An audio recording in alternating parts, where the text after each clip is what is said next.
మన మర్రి gold and diamonds లో no GST is back. కేవలం 1% to 11% వరకు మాత్రమే గల VA ఆపై నో జిఎస్టీ. ఈ ఆఫర్ జూన్ 6 నుండి 14 వరకు మాత్రమే. హైదరాబాద్ ప్రాంతం మూసీ తీరాన ముచ్చటైన 4 వీధులు చార్మినార్ సాక్షిగా కాలినడకన చుట్టొచ్చేలా ఉండేది.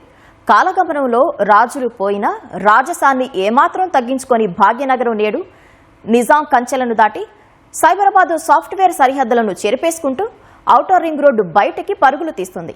నిన్నటి వరకు గచ్చిబౌలి అంటే శివారుగా ఉండేది. ఇప్పుడు చుట్టుపక్కల పల్లెలను సైతం విలీనం చేసుకుని మాది హైదరాబాదే అనేలా నలుదిక్కులా విస్తరించింది.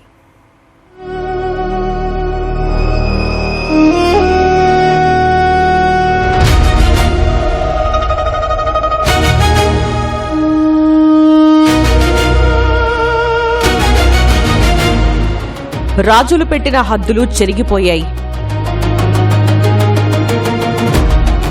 రాజ్యానికి కట్టిన రక్షణ గోడలు బద్దలయ్యాయి.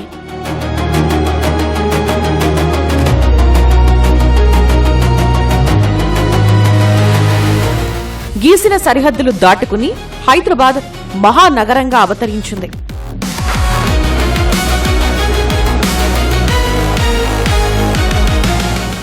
కుతుబ్ షాహీల కాలంలో 5 నుంచి 6 చదరపు మైళ్లు అంటే 15 చదరపు కిలోమీటర్ల పరిధి మాత్రమే ఉండేది. చార్మినార్ కేంద్రంగా 4 ప్రధాన రహదారులతో ఒక గ్రిడ్ నిర్మించిన ఈ నగరం ఉత్తరాన మూసీ నది నుంచి దక్షిణాన ఫలక్నుమా కొండల వరకు విస్తరించి ఉండేది. ఆ కాలంలో నగర జనాభా సుమారు 2 లక్షలు ఉండేదని చరిత్రకారులు చెబుతుంటారు. సుమారు 14,000 దుకాణాలు, బడులు, మసీదులు, ఇతర ప్రభుత్వ భవనాలు మాత్రమే ఉండేవి.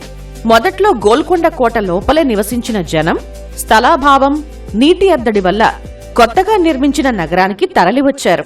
పురాణాపూల్ వంతెన ద్వారా పాత కోటను కొత్త నగరాన్ని అనుసంధానించడంతో నగర విస్తీర్ణం ఒక్కసారిగా పెరిగింది.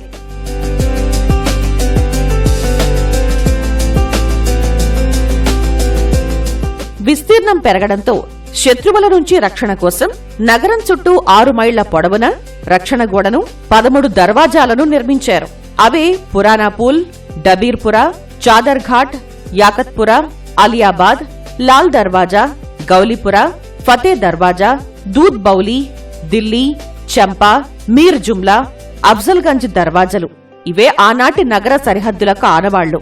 అంతేకాదు శత్రువుల నుంచి రక్షణతో పాటు నగరానికి వచ్చే వ్యాపారులు, అతిథుల పర్యవేక్షణకు ఉపయోగపడేవి. కాలక్రమంలో పురాణాపూల్, డబీర్పురా దర్వాజలు పటిష్టంగా ఉండగా మిగతావన్నీ శిథిలావస్థకు చేరాయి. కొన్ని ఆనవాళ్లే లేకుండా పోయాయి.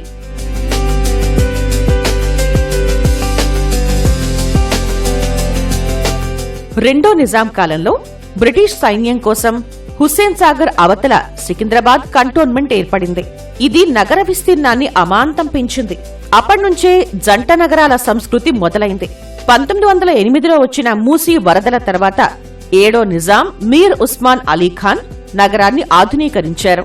అప్పుడే నగరం నదికి ఉత్తర భాగాన ఉన్న నాంపల్లి, మల్లేపల్లి, అబిడ్స్ వంటి ప్రాంతాలకు విస్తరించింది. 1901 నాటికి హైదరాబాద్ నగర విస్తీర్ణం సుమారు 30 నుంచి 35 చదరపు మైళ్లుగా ఉండేది. 1948లో నిజాం పాలన ముగిసే సమయానికి 50 నుంచి 60 చదరపు మైళ్లకు అంటే 150 చదరపు కిలోమీటర్లకు చేరుకుంది. ఉస్మానియా విశ్వవిద్యాలయం, హైకోర్టు, అసెంబ్లీ, పబ్లిక్ గార్డెన్ అప్పట్లో నగర శివారు ప్రాంతాలుగా ఉండేవి. ఇప్పుడవి హైదరాబాద్ మధ్యలో కనిపిస్తాయి.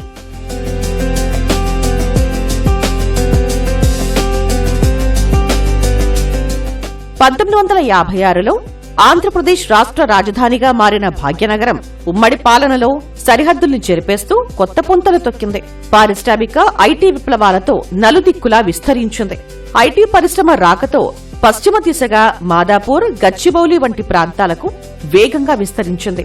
ఇది నగర భౌగోళిక రూపురేఖల్నే మార్చేసింది. ఇక 2006లో ఔటర్ రింగ్ రోడ్డుకు పునాదిరాయి పడటంతో హైదరాబాద్ సరిహద్దు గచ్చిబౌలి నుంచి శంషాబాద్ వరకు విస్తరించింది.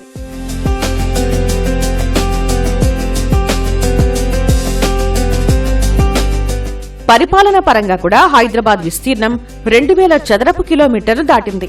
2007కు ముందు హైదరాబాద్ మున్సిపల్ కార్పొరేషన్ పరిధి కేవలం 172 చదరపు కిలోమీటర్లు మాత్రమే ఉండేది.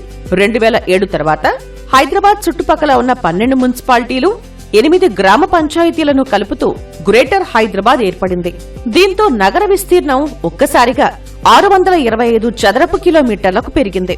2008లో హుడా స్థానంలో వచ్చిన హెచ్ఎండిఏ పరిధిని ఏకంగా 7257 చదరపు కిలోమీటర్లకు పెంచారు. హైదరాబాద్ సహా రంగారెడ్డి, మెదక్, నల్గొండ జిల్లాలోని కొన్ని ప్రాంతాలు భాగమయ్యాయి. 2014 వరకు హైదరాబాద్ కేవలం ఒక నగరంలా ఉండేది. ఆ తర్వాత చుట్టుపక్కల జిల్లాలను తనలో విలీనం చేసుకోవడంతో మహానగరంగా ఎదిగింది. 2025 డిసెంబర్లో ప్రభుత్వం తీసుకున్న నిర్ణయంతో ఔటర్ రింగ్ రోడ్ లోపల ఉన్న మరో 27 మున్సిపాలిటీలు, కార్పొరేషన్లను విలీనం చేయడంతో నగర పరిధి ఏకంగా 3 రెట్లు పెరిగి 2050 చదరపు కిలోమీటర్లకు విస్తరించింది. ఒకప్పుడు బంజారాహిల్స్, జూబ్లీహిల్స్, గచ్చిబౌలి అంటేనే నగరం చివర అనుకునేవారు.